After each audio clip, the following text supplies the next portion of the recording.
Coming up in this week's Torah Pearls. A lot of people believe that to be a priest, you have to be a descendant of Aaron. What if I told you that some priests are descendants of Moses, except later scribes didn't want us to know that and they changed the text? Moses and Jehovah debate whether or not to allow the priests up to Mount Sinai. What priests? Exodus 18 mentions statutes and laws, but they haven't been given yet. How does tradition deal with the switch between first person and third person of God speaking the Ten Commandments? Do we have different versions of the Ten Commandments? Between Exodus 20 and Deuteronomy 5, both proclaim to be the Word of God to the people, but do they agree? Yitro's suggestion to delegate Mosaic authority. Is that before Sinai or after Sinai? And was it a commandment of God? All right, Jono, let's jump in.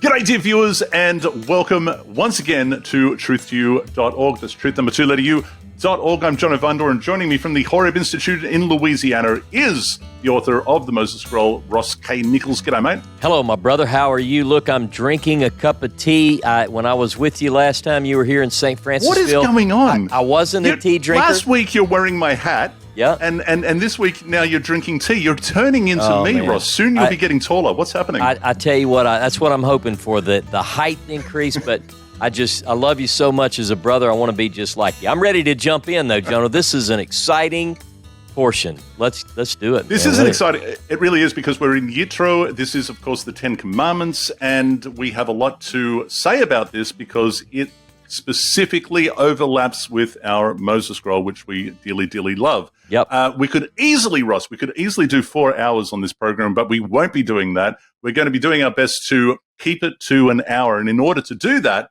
or thereabouts, yep. Then we can refer people back to the programs because we did a program on each commandment. Oh, yeah. In the past. And there is a link under here that will take you to those programs. And, we compare with Deuteronomy and with Exodus and this, and they go into all the detail and Ross, other ancient sources as well. So people can go there and get the details. We don't have to go too deep. That's right. It is, of course, time for season 3 of Torah Pearls. Yitro is where we are, and we're going to kick off with Ezra, our AI critical scholar, with a summary of this week's Torah portion. Go ahead, Ezra. Torah portion, Yitro, Exodus 18 to 20, is packed with pivotal moments. It starts with Moses' father-in-law, Jethro, Yitro in Hebrew, visiting the Israelite camp. Seeing Moses overwhelmed by leadership duties, Jethro suggests a judicial system, delegating minor cases to appointed judges, while Moses handles major ones. Then comes the dramatic revelation at Mount Sinai. The Israelites arrive at the mountain, and after 3 days of intense preparation, God descends in fire, thunder, and smoke. The 10 Commandments are given, laying the foundation for Israel's covenant with God. The people, terrified by the spectacle, beg Moses to mediate between them and the divine. This portion marks a shift. Israel moves from a wandering people to a nation bound by law. It's about leadership, structure, and the overwhelming experience of divine revelation. It is about structure. It is about leadership and structure. It's about delegation. Yep. And, of course, it's about the 10 words. And it does kick off with, it does, Ross. It kicks off with Yitro. Or is it Ruel? The multi-named father-in-law of Moses, known as Yitro, Ruel, Hobab, and Jether. So, I mean, he's got several names. I forgot about Jether. That's right. He's got a number of names. We touched on that before, but in this case, we're dealing with Jethro or Yitro. That is the E source. Ruel in chapter 2, verse 16. That is the J. Just to refresh people's memory. Hey, immediately, Ross. Go ahead. I was going to say, speaking of family, because I know we've got a lot to cover, but if I can take just a couple of minutes, I want to run something by you. This hit me as I was working through. If you look at verse 3, verse 2. Let me read that. 18. Yeah, chapter 18. Jethro, Moses' father-in-law, took Zipporah, Moses' wife, after he had sent her away, which is a whole nother question, and her 2 sons, of whom the name of the one was Gershom, for he said, I've been a sojourner in a foreign land. Quickly, Gershom means stranger there. Ger, stranger, Sham, there. Now, the interesting thing about this is we have this name of Moses, and let's look at Judges 18, verse 30. I just want to show you something I find very bizarre. Okay, I want you to go there, and before you read that, I just want to say that Gershom is mentioned in the as part of the e-source. Seems to be a doublet of Exodus chapter 2, verse 22. We talked about it then, and that was the J source. We have here Eleazar, which is only in the e-source, and the meaning of his name and the story, it sounds like there's a story behind it, the meaning of his name, Ross. And I think Friedman has something interesting to say about that, which I might get to after you read this. So we're in Kings? Is that where we are? No, Judges 18:30. Judges 18:30. Here it says, now I'm reading the ASV, and let me pull up this note because I think this might be an interesting note. Okay, now I'm going to read the ASV. And the children of Dan set up for themselves the graven image, and Jonathan, the son of Gershom, the son of Moses, he and his sons were priests to the tribe of the Danites until the day of the captivity of the land. First notice, I want you to understand, is that this is until the captivity of the land, but the book of Judges is supposedly written way before. So this is a giveaway, Jono. Something's going on in this verse. This text in Judges 18:30 is written after the captivity, and yet it's presented in a text that happens in the time of the Judges. So now the second thing is, what are they doing? What are later scribes doing in this text? And I'm going to give it to you. In the Hebrew, it doesn't say Gershom, the son of Moses. This has been corrected in this translation. In the Hebrew, it says Menashe. A nun, the Hebrew N sound, the letter nun, is inserted because you can't have, Jono Vandor, you can't have a priest descended from anyone other than Aaron later in the Bible. But here, Judges 18:30 is preserving a secret for us that later scribes caught and said, we're having none of that. All right. Now, I got a couple more points on this quick thing. Go ahead. Let me just ask you about that before you go, because that is, people are going, what? Right? This is a well-documented fact, right? This is not speculation. This is something that is well-documented. You want to elaborate on that just a little? Well, it's generally believed by scholars, it is almost universally accepted that the legal code that specifies in order to be a priest, you've got to be descendants of Aaron, and no one else comes in late in the strata of building the biblical text. I'll give you an example. In 2 Samuel 8:18, there is a reference where it refers to, and David's sons were priests, Kohanim. Now, what people do, particularly religious folks who have already been convinced and persuaded that that can't say priest, that there, Jono, Kohen can't mean priest because we know that you have to be a descendant of Aaron and you can't be a son of David. But, all right, so that's a problem. So they say it usually means David's sons were ministers or, whatever. Anything but priest. And in the case of here, or in Judges, the solution is to just change the text. That's right. Just change it. And you don't have to change it much because, honestly, you just have to change it just a teeny tiny bit. And instead of saying the son, Gershom, the son of Moses, was a priest, now what they want you to say is, well, even if he was a priest, he's a bad priest. Well, there are bad priests all over the Bible. He was a priest. Yeah. All right, so, but again, just so people have it, 2 Samuel 8:18, I just looked. The American Standard Version says David's sons were, get ready, chief ministers, Jono, because now we don't. All right, now, here's the reason I bring this up, and the main reason is because once you get this idea that a Gershom, a man named Gershom can be a priest, we know that one of the sons of Levi, if you read in 1 Samuel. I'll just give a couple. I'm not going to read them, but I'll give a couple of these verses. In 1 Chronicles 6:16, the sons of Levi, Gershom, Kohath, and Merari. All these are the names of the son of Gershom. And then 1 Chronicles 6:20 mentions Gershom, and 6:43 Gershom. On and on and on in Chronicles, Gershom is a name of one of the priestly descendants of Levi.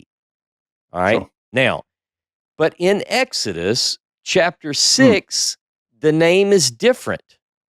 Exodus 6, verse 16. Let me just read this.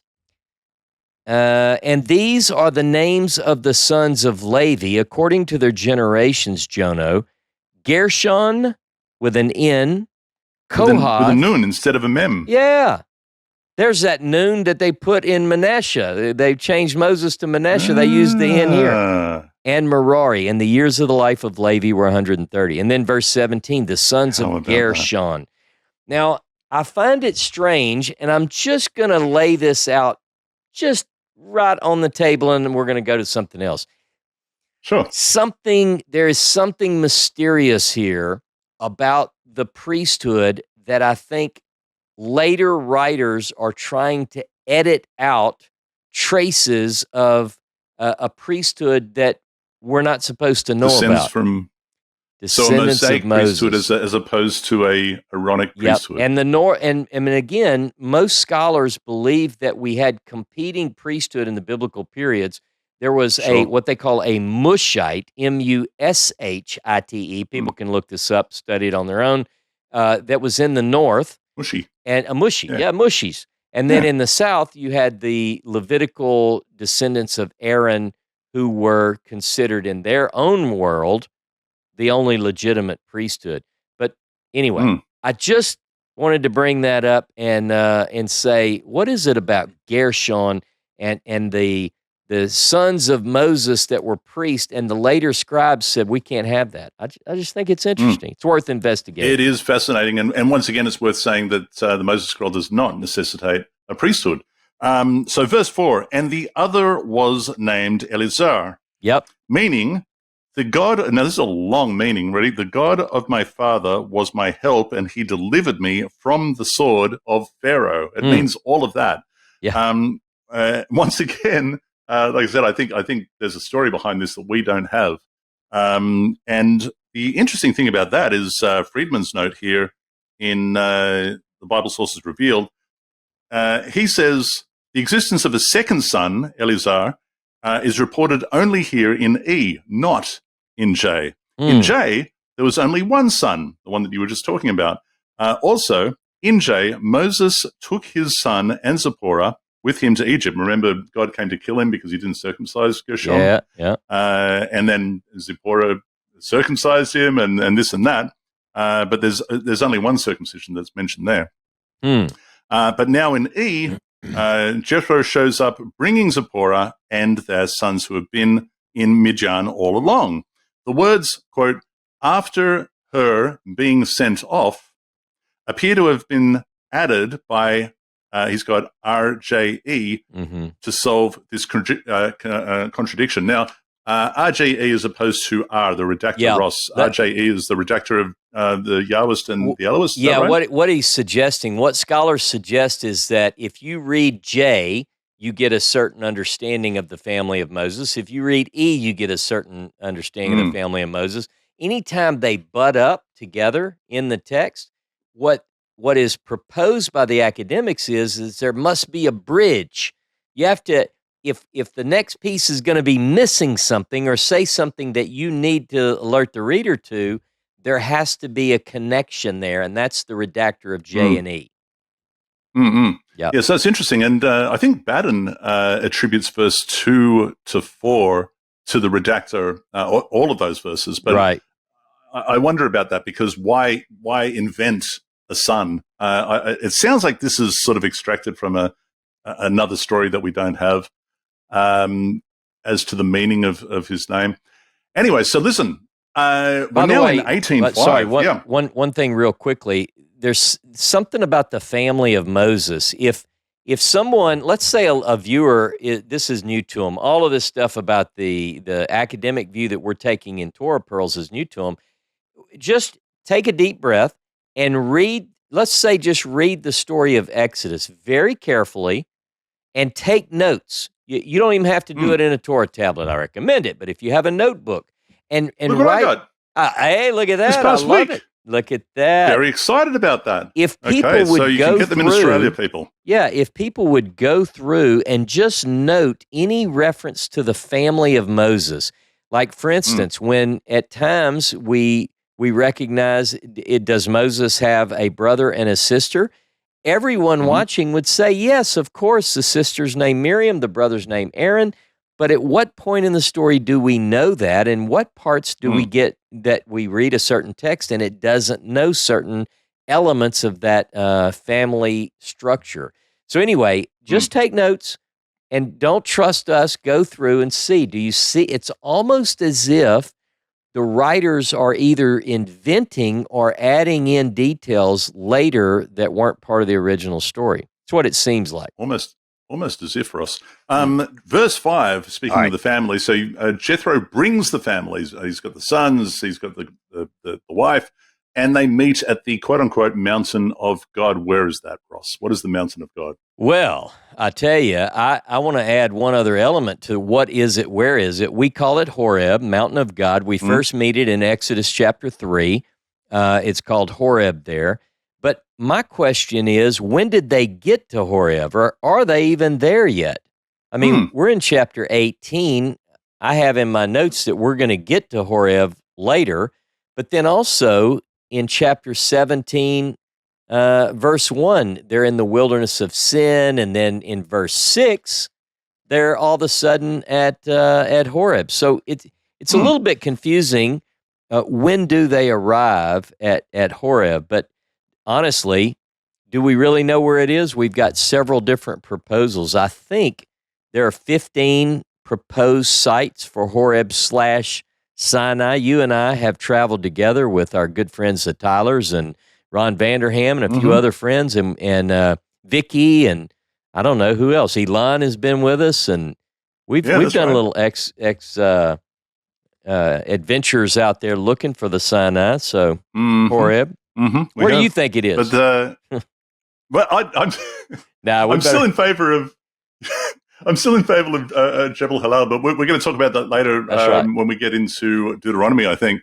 But so here we go. Verse 8, Moses then recounted to his father-in-law everything that the Lord had done to Pharaoh and to Egypt for Israel's sake, all the hardships that had befallen. Now, by the way, there's a little soundbite here of the Moses scroll. This is just why I wanted to read this. What we have in 18:8 is, quote, all that Jehovah had done to Pharaoh and to Egypt. And what happened here is that they've changed the name of God from Elohim to Jehovah. Elohim is obviously in the Moses scroll. And they've misplaced the word all. So here, all that Jehovah had done to Pharaoh and to Egypt. In the Moses scroll in GA4, it says what Elohim did to Pharaoh and to all of Egypt. So just little Moses scroll soundbite there. Let's keep going. All right. Interesting. How about verse 11? Is this a good example of conversion in the Pentateuch? It says that Jethro. Now I know that Jehovah is greater than all gods, yea, and the thing wherein they dealt proudly against them. I'm not sure what that exactly is alluding to. Do you think it is a conversion, Ross? Because he doesn't say, now I know that Jehovah is the only God. He says, now I know that Jehovah is he's greater more powerful than all the other gods, greater than all the other gods. And this is the difference, just to put it back in people's minds, between monolatry and monotheism. Monolatry is what many academics propose was the sort of put a check mark by it. This is what ancient Israel fell under, even in terms of its legal legislation and so forth, where you don't have other gods before me, means, in some people's mind, that there was an admission that there might be other gods, and in fact, the Hebrew Bible uses a phrase, Elohim Akarim, but you are not to have other gods before me, right? And other people have done extensive work on the idea of other gods. And, for instance, in Micah, where it says, other nations will walk in the name of their God, but we will walk in the name of Yod-Heh-Vav-Heh, our God. Chapter 4 or 5? Yeah, 4. Chapter 4, yeah, one of those.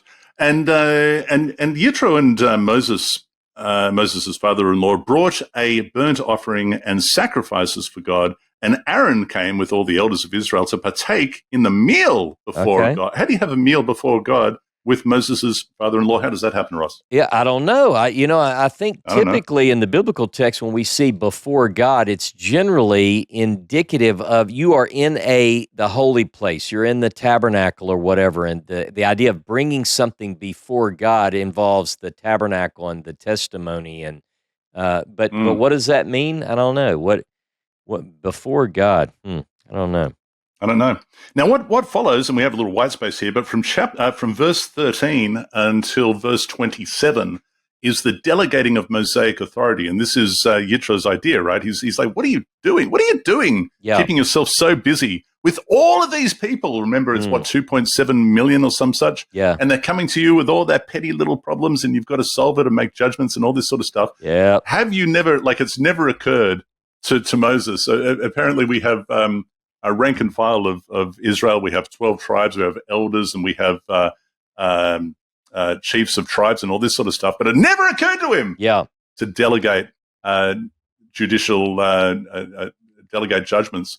But it was Yitro, the priest of Midian, who came up with this brilliant idea that had never occurred to Moses. And he said, you need to delegate some of that authority. And it's interesting because I think this is one of maybe 3 verses or passages that the rabbis point back to and say, this is where we get or this is where we once got our authority from. I think they admit now that it is an ordination of an institution. But before that, it was an unbroken chain of Mosaic authority from this moment. I think they also point to Deuteronomy chapter 1, Deuteronomy chapter 17. But in Deuteronomy chapter 1, Ross, there is no mention of Yitro. I know. There's no mention that this was his idea. Not only that, but this is a post-Sinai decision to delegate Mosaic authority, and it's without Yitro. Here in our Torah portion, this is pre-Sinai. This is before the giving of the 10 words, and it's Yitro's idea. What's your thoughts on that? So you're telling me and all of the viewers that when we align Deuteronomy 1, verses 9 through 18, and Exodus chapter 18, which give the story of what we would call the burden of leadership. It's heavy. Moses, it's heavy. So what do? You're saying that not only do we have differences as to the origin of how this came about, where you appoint certain leaders over this number and this number, but you're also saying that the order is different, that one happens before Sinai, one happens after? The chronology is different. And not only that, but isn't this also mentioned in the book of Numbers, Ross? Listen, I'm glad you brought that up because I couldn't wait to read this. All right, so here's the footnote. I have recommended this Bible as a good all-around study Bible. It is the New Oxford Annotated Bible with Apocrypha, NRSV, put out by Oxford. That's a winner. Here's the footnote on our passage in Deuteronomy chapter 1. It says, this account, verses 9 through 18, Jono, combines and reinterprets 2 previous accounts of the creation of a military-judicial system to share the burden of leadership.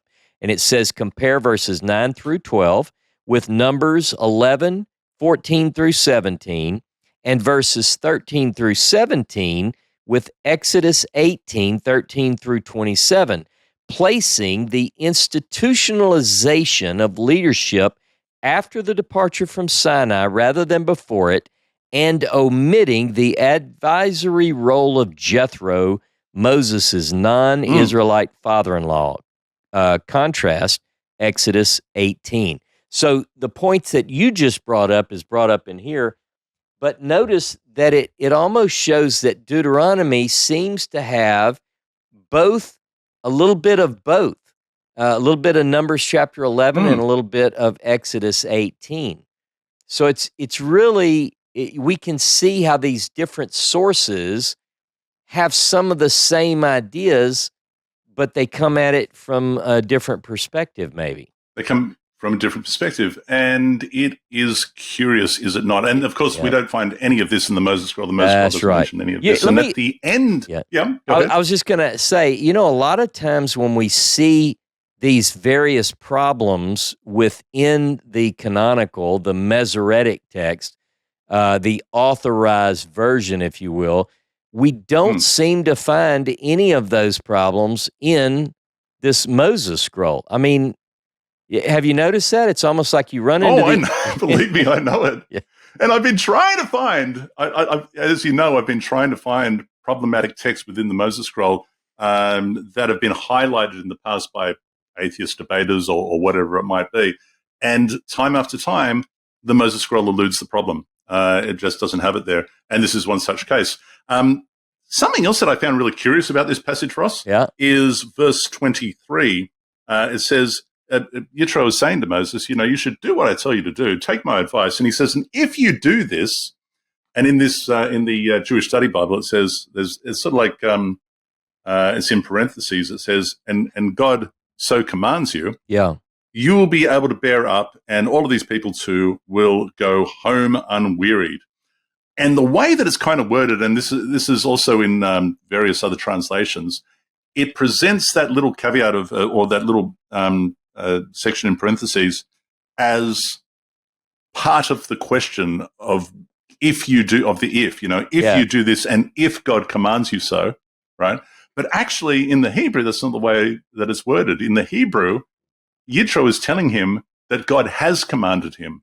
He says, if you do this and God commanded you, then you'll be able to bear up and da-da-da-da-da. So I find that very interesting because we have no such commandment recorded, and yet the priest of Midian is telling Moses that God has actually commanded him to do this and he should do it. Interesting. And so Moses hearkened to the voice of his father-in-law and did all that he said. And he sets up the judges and so forth, which again, this in Deuteronomy chapter 1 is from, not from the father-in-law, who's not even mentioned. Oops. Yeah, quite right. So are you ready to, are you ready to go into chapter 19? We are in chapter 19 on the third new moon after the Israelites had gone forth from the land of Egypt. On that very day, Ross, they entered the wilderness of Sinai. Well, there we go. Now quick reminder. I mentioned it earlier, but I have it in my notes again here. In 17:1, they arrive in the wilderness of Sin. Verse 2, it says they camped at Rephidim. Well, where is Rephidim? According to verse 6, it is at Horeb, Jono, in chapter 17, verse 6. So they're already there. So 17, they're there, and 18, they're there, and 19, it says they arrived. So one way to read this is 19 is reflecting back on the events of 17 and 18, maybe, or we have to go look and see, did they mention any dates? Just one point to remember, we know that chapter 16 has this major block of anachronistic material where it talks about how the children of Israel ate manna for 40 years. They're not even at Sinai yet. So this is written by someone after Moses has died, and it's very clearly that. Exodus 16 has to be written after Moses died. That's all there is to it. It's so where are we? We're at Sinai now for sure. Yeah, we're all over the shop. And Friedman he says, look, the first verse in chapter 19 is priestly. The second verse is the redactor. The third and onward is the Elohist. Yep. And then we go into some J material, go back to the Elohist material, then into J, and it's a little bit of a jigsaw before we get to the 10 words. So it is kind of chopped up. And when you do that, you really have to balance the narratives, Ross. Go ahead. Speaking of narratives, how high do you think, if I said, Jono, how tall is Horeb? If you had to guess, like how big do you imagine? Would it be tall? Would it be short? Would it be medium size? I am not sure how. I mean, so the mountain that I like, I think, is something like 800 meters above sea level. I don't know how far off that particular ground it is, but when we went to Har Hakum, for example, it would take us maybe 10, 15, maybe 20 minutes to walk up to the top. Do you think, how long would it take us, do you think? I don't know, but I want to ask Ezra something about the trips up and down the mountain by Moses. Okay. Can I do that? I'm just curious if Ezra knows anything about this. Tell us, Ezra. You're right. Moses seems to be running a divine relay up and down the mountain in Yitro, which has led scholars to suggest that multiple sources were woven together. While I won't list them out, I can walk you through the movements. Moses first ascends when God calls him up to offer Israel a covenant. He descends to relay the message, the people agree, and he goes back up to report. Then he comes down again to prepare them for the theophany. After the dramatic revelation, God tells him to come back up, but oddly, God also warns him to go right back down and bring Aaron. Some passages suggest Moses alone is allowed up, while others mention priests and the people approaching the mountain. This back-and-forth motion, along with slight narrative inconsistencies, points to a blending of sources, likely J and E, with P through possibly adding some priestly elements. It reflects different traditions about how the Sinai revelation unfolded, all stitched together into one dramatic account. Yeah, a divine relay, Ross. It's a divine relay up and down the mountain, and he absolutely is getting his steps in. There's no doubt about it. Let me just tell you, as I work through the narrative, I've noticed this for years teaching from the Torah portions, but in my tablet, I just listed, I drew an arrow up, Moses went up. Whenever Moses comes down in the text, right across from it, I drew an arrow down. Now, for people who want an 80-year-old, to run up and down the mountain. I mean, look, I'm not knocking 80-year-olds. I mean, I know some 80-year-olds in great shape, but I'm just thinking, how tall was this mountain that, he had to make that many trips up? And we're talking about in a short period of time. Especially, I think what got me is when he finally gets up there, on this particular time, and as soon as he arrives, the text says, hey, go back down and get Aaron. It's like, I just got here. He's trying to catch his breath. Anyway, there's a lot of up and downs. That's all I'm saying. It really is. It's a lot to ask, is your point. Before we move on with that, because I do want to touch on more points that Ezra made, but just in 19 verse 5 and 6, I just want to touch on this because we find ourselves here. And this is what I refer to as one of a handful of superiority verses, right? And what we have is, let's say in the Moses scroll GE4, it says, Elohim will establish you, Israel, as a sanctified people for himself, and all of the people of the earth will see it, and they will be in awe of you.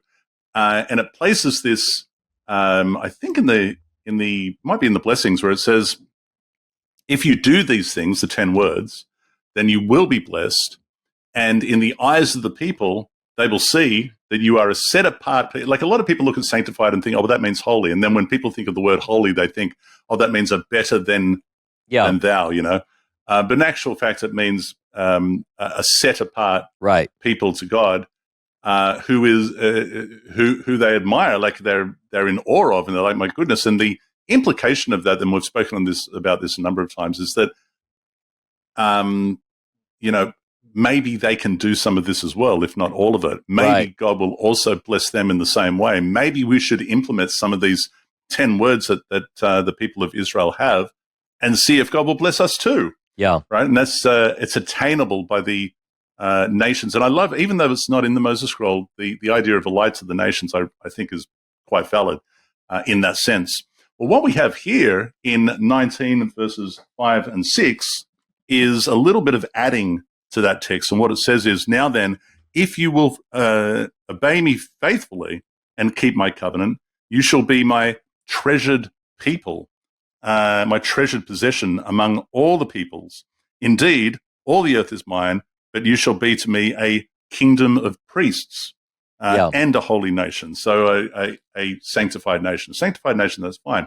But what we have, Ross, and we've talked about this before, is that anti-Semitism tends to be rooted in supersessionism. We've talked about that when a theology, a religion decides that they want to supersede the people. So in this case, we have Islam, Christianity want to be the new special people, the replacement special people, replacement theology, right? We've talked about that. But in order for that to be something that is coveted, you need to have these superior verses, these superiority verses. And when you're talking about a kingdom of priests and a treasured people to God, that's an unattainable status from another people, and therefore it becomes coveted. And the only way that you can deal with that is by creating a new theology by which you can now be the special people. You know what I mean? So this leads people to come up with replacement theologies and all sorts of things. Is that what you're suggesting? And not just that. That's right. But when the people whom they have replaced refuses to just fade away and die and become obsolete, as the book of Hebrews puts it, it becomes mighty inconvenient, and that gives birth to anti-Semitism. But it begins with these superiority verses, and we've got one. This is the first time that one of these is mentioned right here, and we have a bunch of them in Deuteronomy and other places in the Tanakh as well. None of which are found, of course, in the Moses Scroll. The closest that you get is that Elohim will establish you as a sanctified people for himself if you obey the 10 words and are blessed by it. So interesting. There is that. Now, moving on from there, my favorite verse, it used to be my very, very favorite verse. I still like it. I know your favorite verse, Jono. I still like love that. I still love that. I do still like it. In fact, wait, I've got to stop you. Yeah, go ahead. This is a good opportunity to have sort of a training session on how to lead someone to Moses. There you go. You could ask people, we could ask our viewers, do you believe in Moses? Yeah. Do you believe in Moses, brothers and sisters?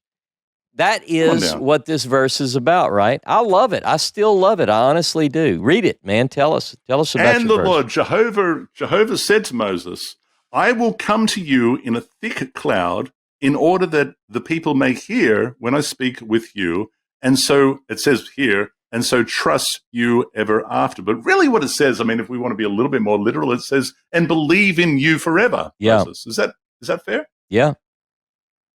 Yeah. I love it. Come on down to the altar. I love it. I really do. And if you think about it, whether a person attributes this, to a different source or, I know that it's not found in the Moses Scroll, but here's the thing. The event at Horeb is such a watershed event in all of our ancient texts that, interestingly enough, this is the yield. This is the result that people do. People that believe. Some people don't believe in Moses, and some people don't believe he ever existed. But for those who believe, they believe in Moses forever. And it is fascinating when you think about this person, Moses, and what he's meant to Western civilization and the world, really. And there is, to be fair, there is a unique strength in the narrative, and it's not an overall proof or anything like that, but there's a unique strength in the narrative of a national revelation, which the Moses Scroll does endorse. And that is what this verse is endorsing. So very interesting. One thing that I want to touch on right here before we go away, Jono, is that in the same verse, that the people may hear when I speak with thee. This is really a little bit unusual in Exodus, and let me explain. Exodus has a tendency to express that the people saw God, and we're going to see a couple of verses like that, and particularly as we go into Exodus 24 in the next week's portion, they saw God. Well, Deuteronomy is utterly opposed to that. In Deuteronomy, we don't see God. You only hear a voice, and this voice is going to tie in with what we see in Deuteronomy, say chapter 4, verse 12, verse 36. They heard, you heard a voice coming from the midst of the fire, but you didn't see anything. But you saw no form. That's right. That's right. That's right. Yeah. And you're referring to, I think this is Elohist material. Yeah, it is. Verse 9 is Elohist, but verse 10 talks about, again, God coming, or Jehovah coming down. So it kind of personifies God as an entity coming down onto the mountain. Now, let me show you verse and you 11. end up with that sort of imagery as well. Go ahead. Sorry. So it was all good in verse 9 and 10 where it talks about you heard, but then verse 11, this is what I expect almost in Exodus. And be ready against the third day, for the third day Jehovah will come down in the sight of the people upon Mount Sinai, the sight of, whereas Deuteronomy 4 is, you saw nothing. Now, I know an apologist might look at this and say, well, yeah, they saw something, but it doesn't mean they saw God. Well, we're going to challenge that in the next Torah portion. But anyway, this is a scary time. It's a scary time. And what we find in the Moses Scroll is that members of Israel, and we could talk about this in detail, but we probably don't have time to do it. But the elders, if you like, and the chieftains were dissuaded from going up because of fear for the fire that was on the mountain. But they did not see a form of God on the mountain, and they only heard the voice in the Moses Scroll as well. But yeah, you're right. Here, people see, and that's part of J. So coming back to what Ezra said, all right, so this encounter, before it happens, and you said 3 days, prepare yourself, Moses is going up and down and up and down and up and down, and some of the instruction is, don't you be letting those people, make sure they do their washing, don't go near any girls because they have cooties. You have cooties there in the US, right? We don't have cooties. Not anymore. Not anymore. We used to. You don't have cooties in, what exactly are cooties? You don't do that like when you're kids in school, little grade school kids, you chase one another, boys and girls, and you can't touch the other one because they have cooties. Yeah, it's just some kind of imaginary element, or it's almost like it though? Because 19 verse 15 would suggest that cooties is a real thing, is all I'm saying, Ross. And again, this is the J source. But don't be touching that mountain, and not even the people. If your dog wanders off and touches the mountain, it's got to be put to death. If your cattle wanders off and starts chewing the grass on that mountain, once again, we've got to kill the cattle, Ross, is what it says in J. In fact, Ross, not only can you not touch the mountain and no one can come up except for Moses, but then God says, hey, listen, I tell you what, bring up the priests. You let the priests come up. And then Moses says, well, hang on, wait. You said no one. You said no one should come. And then God's like, no, you're right. I did say that. All right, I tell you what, bring Aaron, right? Now, people are listening to that going, surely that's not what happened. But let me read it. All right. And this is from verse 19, verse 22 to 24. It says, after he's gone up and down and up and down, 22. Down, and Jehovah says, warn the people that if they break through Jehovah to see Jehovah, that many of them will fall. They're going to die. And also, he continues, let the priests who approach Jehovah consecrate themselves, or else Jehovah will break out against them. So, let the priests come up, but just make sure they're consecrated. Otherwise, it's funny how Jehovah here is talking about himself in the third person. And then Moses says in verse 23, Moses says to Jehovah, the people, they're not able to come up. You said that they can't come up to Sinai because you warned us, saying, limit the mountain and consecrate it. Yep. And then Jehovah said to him, okay, so go down. You go down again, and then you'll come up. You and Aaron with you. And in Friedman's book here, that is attributed to the redactor. Bring Aaron with you, and he has a note here that says the command that Aaron is to go up together with Moses is unexpected here in J. Aaron has never been mentioned up to this point in J. In fact, Aaron is never mentioned at all in J outside of this verse. Moreover, Aaron does not, in fact, go up with Moses in J. The next time that Moses goes up the mountain in J, God tells him, no man shall go up with you. And this is Exodus chapter 34, verse 3. It is rather in E that Aaron and others will go up with Moses, and that's 24, verse 1.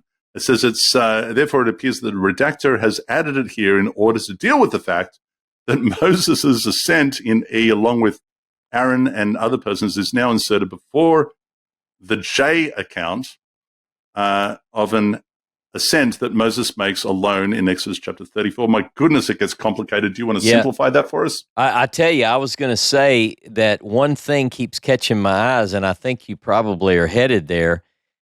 So one of the most puzzling things is let the priest, and then don't let the priest, and that whole thing about the priest. And here's a question: Who are the priests? What priest? What priests? What priests? All right, now that is a massive question, because up until this point, do you want me to list them? We've got the priests of Melchizedek in Genesis. At the end of Genesis, we've got the priests of Egypt, and then up until this point here, we have the priests of Midian. Other than that, we have no priests. But all of a sudden, pre-Sinai, all of a sudden, right here, debating who can come up and who can't come up, who can touch the mountain, who can't touch the mountain. God's like, hey, bring the priests. And he's like, yeah. Well, hang on, wait. You said no one. Oh, yeah, okay, we'll just bring Aaron. What priests? I have a question. What if, this just hit me, like live. What if the priest, I'm being very, very serious. This hit me. What if there is a priest or priesthood, let's say, but it's from Egypt?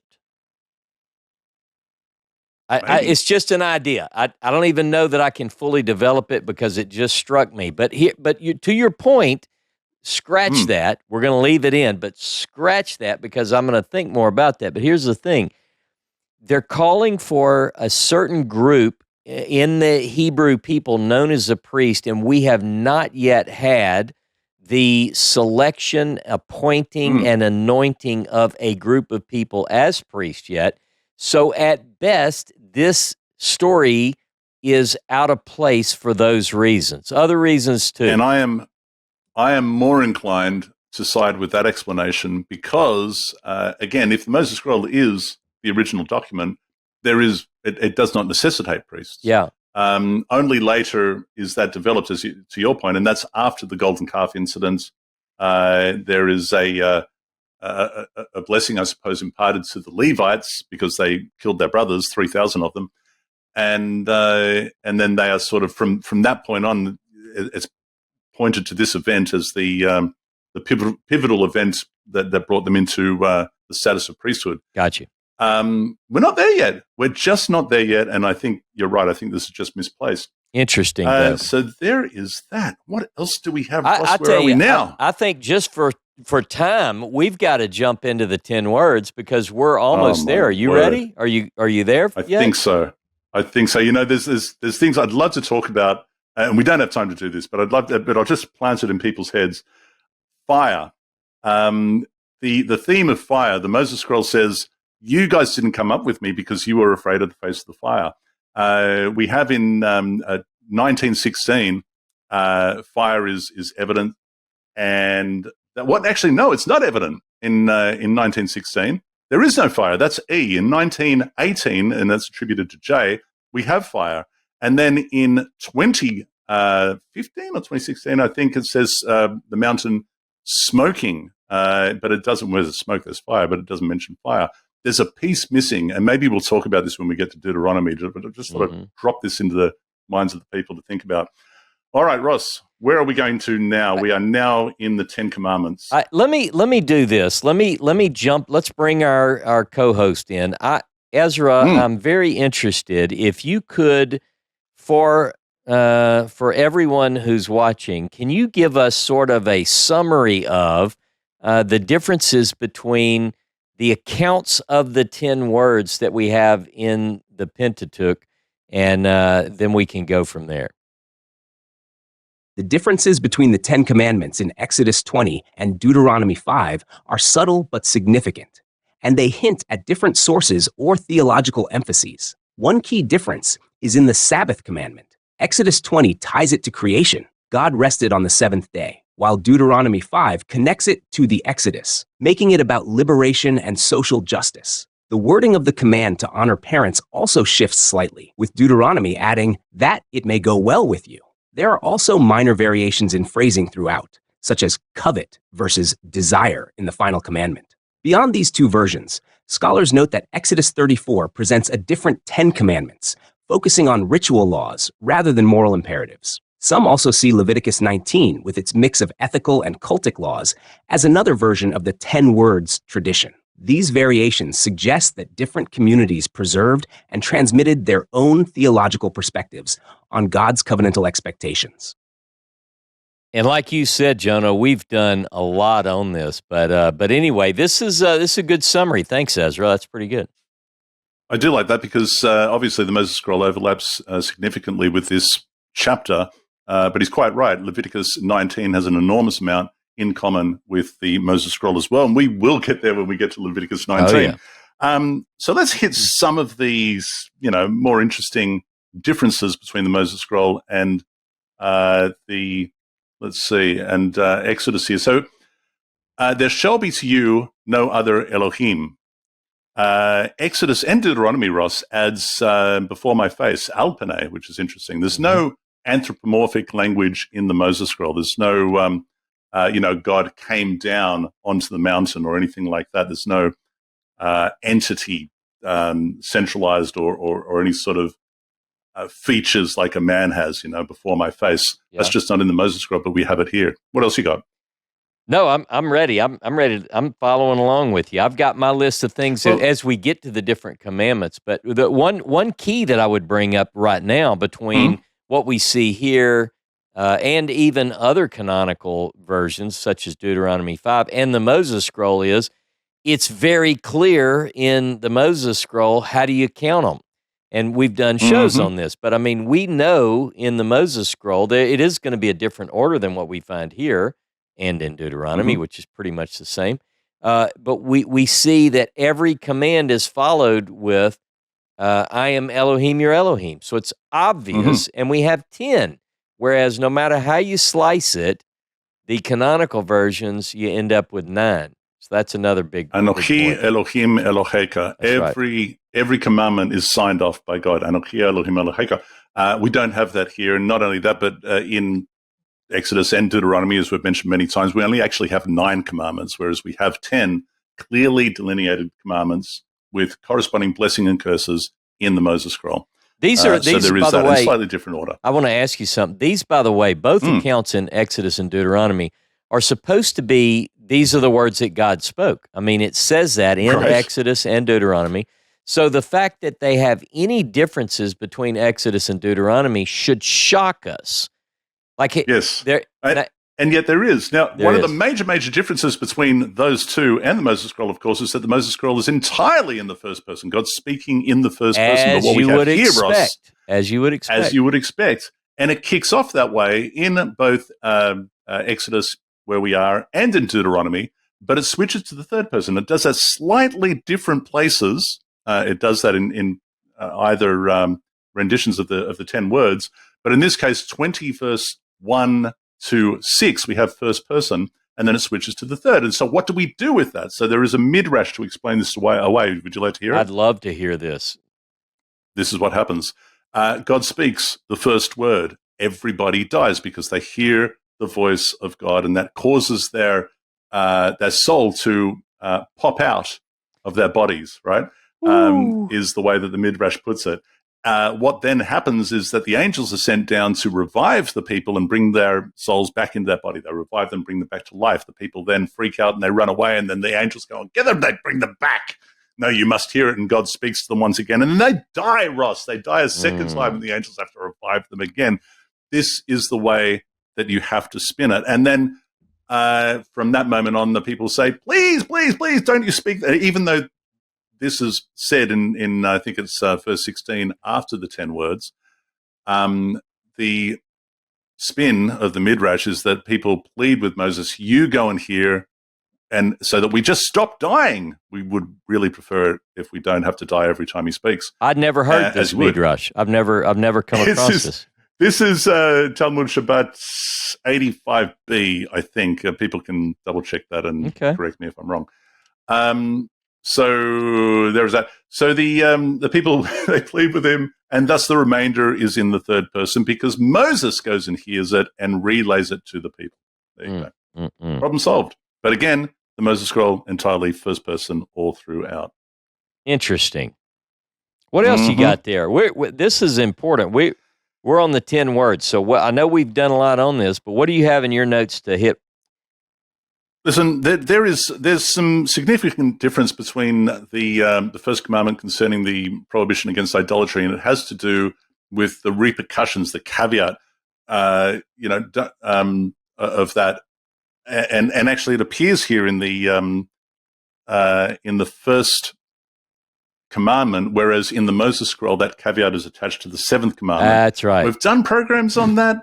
Do we want to talk more about that? Because that's a really in-depth... It is, and we have covered it, but let me just say, I think that it's fair to at least point people to this. The idea, if this is, let me just say, if you interpret this as transgenerational punishment, if you translate it, then I would encourage you to look at very closely two prophetic passages, Jeremiah 31, verse 29 and 30, and Ezekiel chapter 18, verse 20, and help Jono and I understand what it means when it questions this proverb that is associated with this quite often. But do that on your own because we've done programs on it. That's all I wanted to say, Jono. And it is a very in-depth, and that's great. And it's a very in-depth topic. There's a lot to be said, Ross, on the Shabbat creation caveat. Friedman has an interesting note on this, and he attributes this to the redactor. In fact, he has an interesting note on the 10 words itself. I don't know if you saw this. This is page 153. He says, the text of the 10 commandments here does not appear to belong to any major source, Ross. Yeah, they list it as other, and that's in the Torah tablet, by the way. You'll see it's listed as other. It says it is likely to be an independent document. What could it be? I don't know. Now, I don't know that he, I don't know that he's paid that much attention to the Moses scroll, Ross. I really don't know. And he goes on to say, an independent document which was inserted here by the redactor. A slightly different version was used by the Deuteronomist historian in Deuteronomy chapter 5. Yeah. Well, anyway, interesting that he should say that, Ross. It is very interesting. Now, the second commandment in the Moses scroll is, of course, Shabbat. It follows straight on from idolatry. And the reason for that really, I think, is clear when you read it in the Moses scroll, and that is to anchor people to the idea of monotheism in the sense that God claims that he created all the things. There's no one else that you can attribute any of this to. And then he ceased on the seventh day, as opposed to in our text here, it says he rested. There's a difference there, Ross. What strikes you about that? Well, the other thing I would add, not just about the rested, but it is interesting and just how the Deuteronomy is totally different. Did you already get there? Are you ready to jump into something else? Not only is it an entirely different caveat as to why, a reason, if you like, as to why there is a Sabbath, but Exodus begins with remember the Sabbath day. Deuteronomy begins with observe the Sabbath day. And the Moses scroll begins with sanctify the seventh day. Go ahead. So what are the differences between these two? Yeah, well, one is going to focus on the creation and God's activity and active role in that creation, as you said, as the creator of all things. And the other is more of, associated with the redemption of Israel. And, you were slaves and so forth. So one transcends that more in a universal appeal, I guess you could say.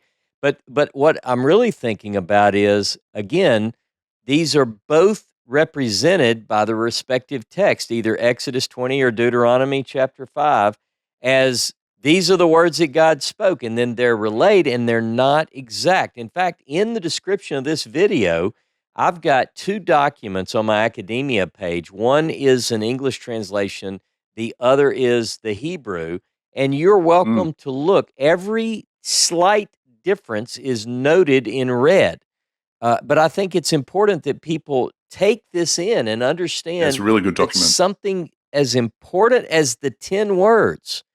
And if these two don't agree and they both claim to be the same account, now I know that there are religious fundamentalists who say, yeah, well, God wants them to understand that they're different. That's not what this says. It says these are the words that God spoke. So is there not a midrash that says God spoke both of these things simultaneously or something? That's we don't another have midrash to get as it well, yet. that he spoke both of them at the same time. But as I mentioned, it changes to the third person at slightly different places. And there's areas where God uses the vav and he doesn't use it in the other ones. So and over, vav. It's just trying to spin it away. Another thing that I find kind of interesting about 2011 is that it says, in 6 days God created the heavens and the earth and the seas. It says in the Moses scroll, it has the heavens and the earth, and I like that, Ross, because from a creator's perspective, you have the heavens and you have the earth, and the sea is part and parcel of the earth. Yeah. To say the sea is kind of redundant, but from a human perspective, we see the sea as other. And so we decided evidently some scribe decided to include that as a category. How about that? And that's what we have here in Exodus. One other thing that before I forget it, without getting too deeply into it, between every word, and I'm not talking about like the 10 words, like every matter, but between literally every word in the ancient, according to the Moses scroll, we have what we call an interpunct. Between every word, indicating that you read a word, you pause, you read a word, you pause. This is a practice that is known from the ancient world on lapidary, engraved an inscription. You can look up these ancient inscriptions and you'll see that it's written a point after every word. It is fascinating that in a leather document that this was found in 1865 it was discovered, and it really hit the news in 1883. But the reason I bring that up is they thought, the people of the day criticized it and said, this is only in lapidary, this is only in engraved. And then when the Dead Sea Scrolls were discovered, we have 13 Hebrew manuscripts written in Paleo, only 13, and those documents written in Paleo, and only those have interpuncts between the words, as we see here. A forger would not have known that in 1883. Quite right. Just a point. Quite right. 7 decades prior to the discovery of the Dead Sea Scrolls. That's right. Now, I mentioned, which is also in 2011, and I ceased. So that's what we have in the Moses scroll. 6 days, did the things, and I ceased. Here in Exodus chapter 20, we have that God, and he rested. But and then it says, and so therefore you shall rest, right? But in Exodus chapter 23, verse 12, it says, you shall cease. In fact, 23:12, according to Allegro, has more in common with the Moses scroll than this verse does here. So in some respects, so that's really interesting as well. Okay. What else do we have? If we're off the Sabbath, can we just are we ready to move to honor your father and your mother? I just had a point here. Honor your mother and your father. Yeah. Go ahead. I want to give a reference to my book, The Moses Scroll. If people have it, look on page 164 of the Moses Scroll. And by the way, 164 is part of the translation. And if you look at footnote 468, here's what I wrote. Compare Exodus 20, verse 12, and Deuteronomy 5:16. Our manuscript consisted of 2 distinct copies of the same text, which were reported to be, for the most part, identical.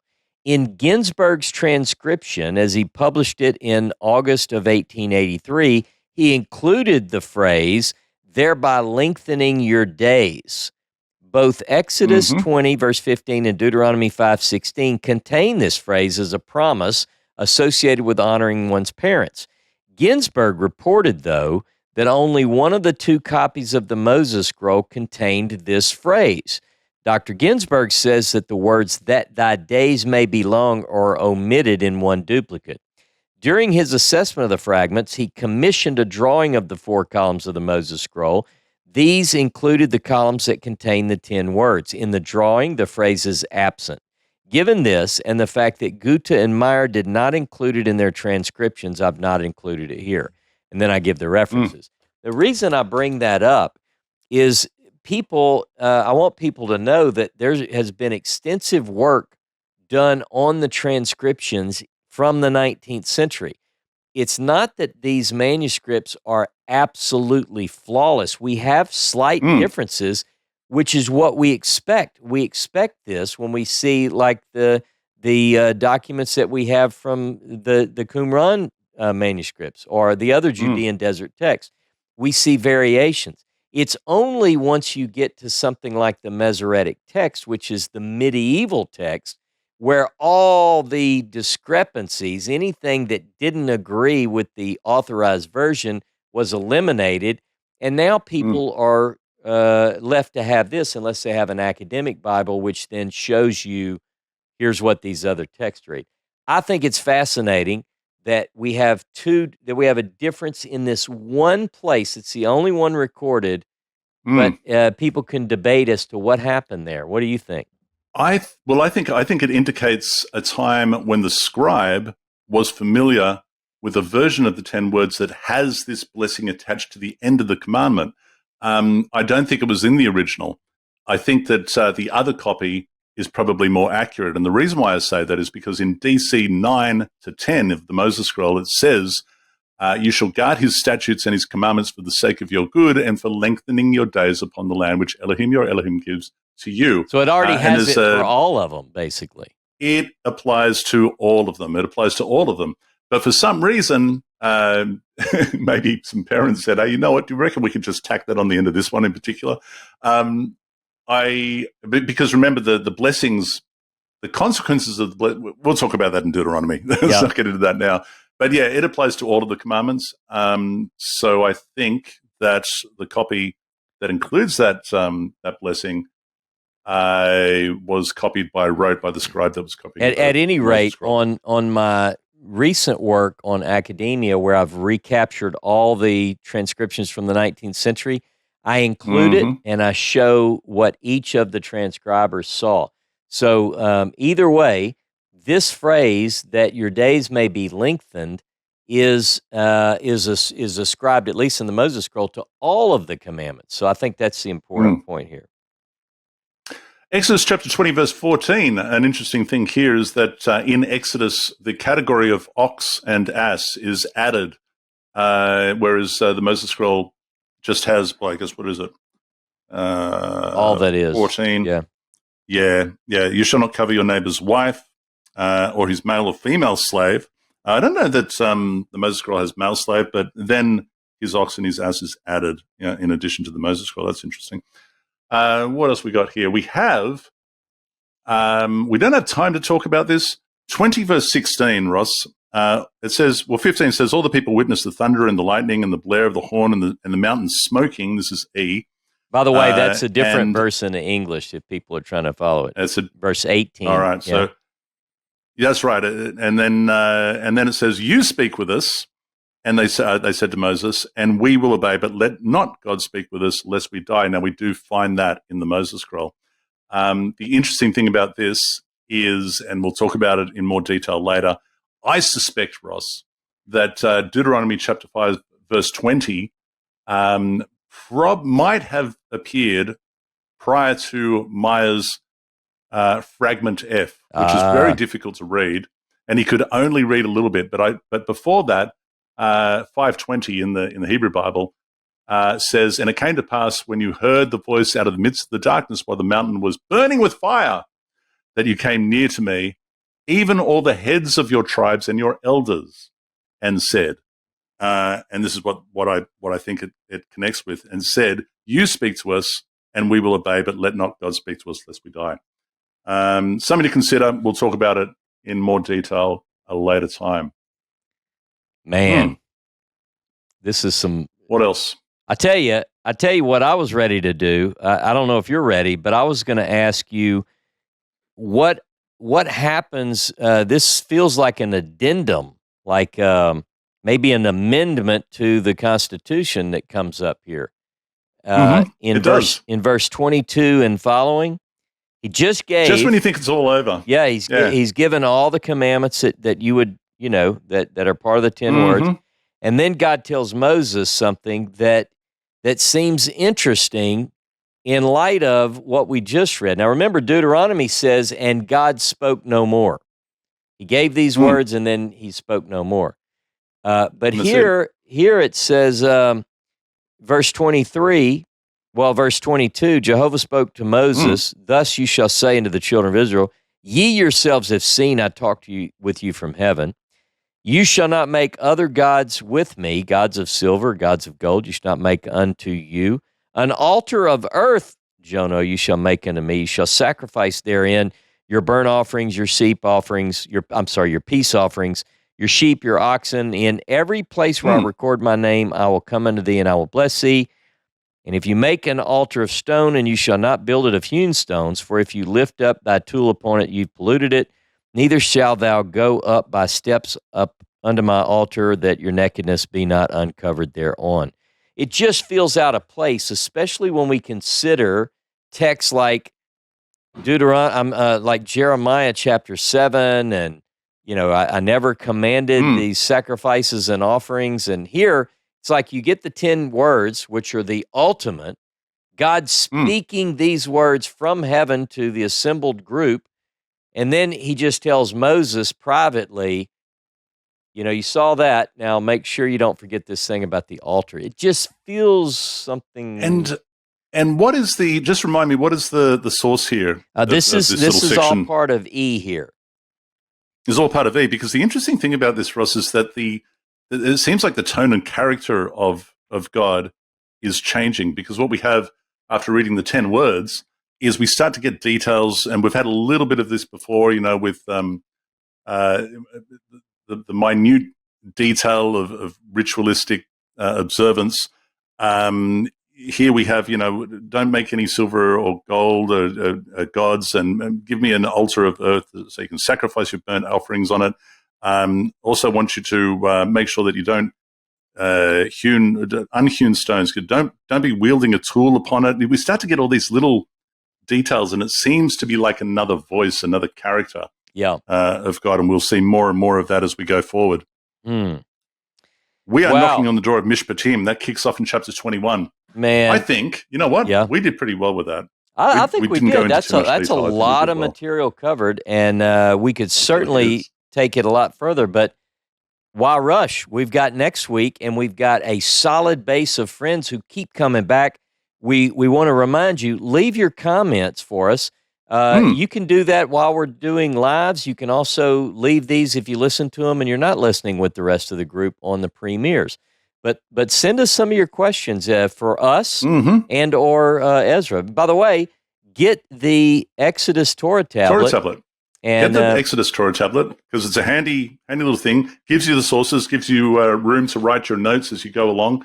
It is really very good, and that's available where, Ross? It's available at the store. The link is in the description of this video, but if you don't want to look down, you want to just jump on the web and find this link, type it for yourself at horebinstitute.com, and you can go there and get that and plenty of other cool stuff and help support what we do. But let me just say, I do get messages, emails, Facebook, whatever, where people say, hey, I'm kind of new to this. I just stumbled in. I love you, Ross. I like Jono, okay, but I'm just curious when I hear P and E and J and D, and if they're brand new, the one thing that they can do is they can follow us very closely in the tablet. It shows it, and we'll do more, and they can catch up as we go. Anyway, just wanted to say that. Very good. Yeah. That is Torah Pearls Yitro, Torah portion Yitro, for Torah Pearls Season 3, brought to you by Tanakh Tools, and g'day to Josh, who's coming again this November. And if you'd like to join Ross and myself in Egypt, Jordan, and did you see? We don't have time to talk about it, but the Grand Egypt Museum is going to be, it's going to be awesome. Anyway, and look, it's designed, it's got glass where you can look out as you're walking through the museum and see the pyramids right there. I'm really looking forward to checking that out. TanakhTours.com, TANAKH, TanakhTours.com, if you want to join Ross and I in Egypt, Jordan, and Israel this November. That is it. Ezra, take us out. That's a wrap for this episode of Torah Pearls. Thanks for joining us as we dug into Yitro, from Jethro's leadership advice to Moses' mountain marathons and the layers behind the 10 Commandments. If you enjoyed the conversation, don't forget to subscribe to the channel, like the episode, and share it with fellow Bible enthusiasts. It really helps get the word out. We'll be back next time with more insights from the Torah. Until then, keep studying, keep questioning, and we'll see you soon.